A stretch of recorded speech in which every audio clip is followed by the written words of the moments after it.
Nah, bagaimana pandangan Samara melihat bahwa Gibran ini dianggap sebagai representasi kaum muda?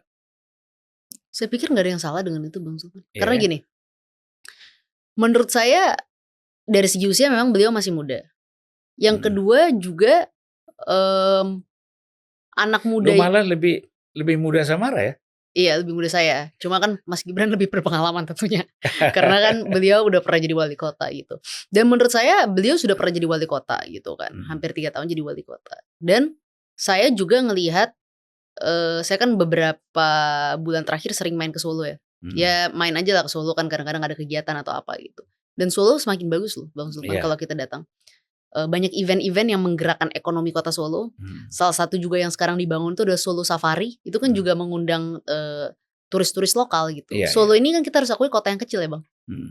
Jadi dia sangat bergantung terhadap event, lokasi, area-area yang bisa dikapitalisasi untuk mendatangkan turis gitu, misalnya untuk menggerakkan ekonomi warga setempat gitu. Jadi saya ngelihat Mas Gibran sebagai wali kota Solo cenderung bagus, sukses gitu kan. Walaupun usianya masih baru 3 tahun sebagai wali kota gitu. Nah, kritik terbesar orang-orang itu mengatakan bahwa Mas Gibran itu privilege gitu ya. Kita kan harus address aja masalahnya. Mas Gibran itu privilege. Sekarang saya mau tanya, Bang Zulfan.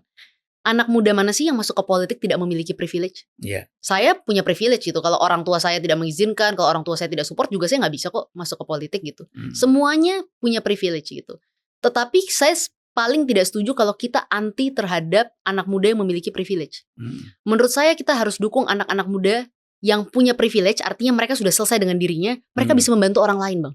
Justru anak-anak muda yang memiliki privilege ini kita bisa dorong untuk membukakan jalan, membangun jembatan kepada anak-anak muda yang nggak memiliki privilege, gitu. Jadi orang-orang ini kan selesai dengan dirinya, artinya secara finansial sudah tercukupi, gitu ya, keluarganya tenang dan lain sebagainya, gitu. Jadi karena sudah selesai, dia masuk ke sebuah dunia baru bernama politik, gitu ya, dia bisa membukakan jalan nih untuk orang-orang baru yang ingin masuk ke politik yang memang anak-anak muda yang nggak memiliki privilege itu, Bang. Jadi saya agak kurang setuju gitu kalau orang-orang yang dari kalangan elit itu nggak boleh masuk ke politik. Sekarang ini di belakang Bang Zulfan ada pendiri-pendiri bangsa kita nih, gitu kan, ada Bung Karno, Bung Hatta, ada Syahrir. Mereka nih anak-anak muda penuh privilege loh, Bang.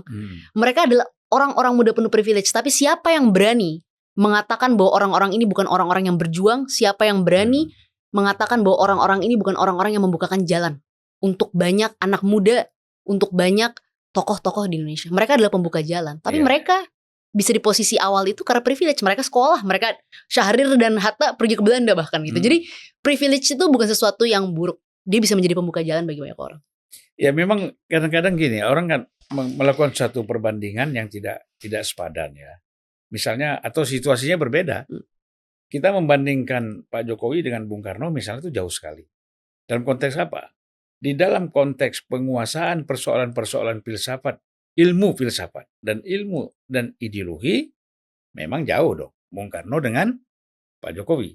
Tetapi dalam semangat untuk membangun bangsa dan negara dalam konteks kesejahteraan rakyat, termasuk tadi kan infrastruktur, IKN, kemudian banyak lagi program-program yang dilakukan, itu sebenarnya kan ide Bung Karno juga kepingin seperti itu. Dan diwujudkan oleh Pak Jokowi. Jangan disandingkan Pak Jokowi dengan pemikiran filsafat dan ideologinya Bung Karno. Pasti beda. Zamannya juga beda. Begitu juga lah misalnya satu kekeliruan juga membandingkan Gibran dengan pandangan-pandangan Hatta, Syahrir yang mereka memang kutu buku. Mereka sekolah di sana. Dan setiap zaman membutuhkan orang yang berbeda. Berbeda. Ya betul. Gitu. Jadi di zaman itu kita butuh Bung Karno, Bung Hatta dan Syahrir yang juga pemikir-pemikir besar. Karena kan untuk membangun sebuah bangsa perlu pemikiran-pemikiran gitu ya. Terus kemudian di zaman-zaman saat ini gitu ya Bang, anak muda saat ini ya butuh yang mampu mengeksekusi gitu kan. Eksekusi itu menjadi penting gitu. Jadi beda era, beda zaman membutuhkan sosok yang berbeda gitu. Nggak fair ya Bang kalau kita banding-bandingkan. Betul nggak fair. Ya. Semua ada zamannya. Semua ada zamannya, ada masa dan ada waktunya. Ada masa dan ada zamannya.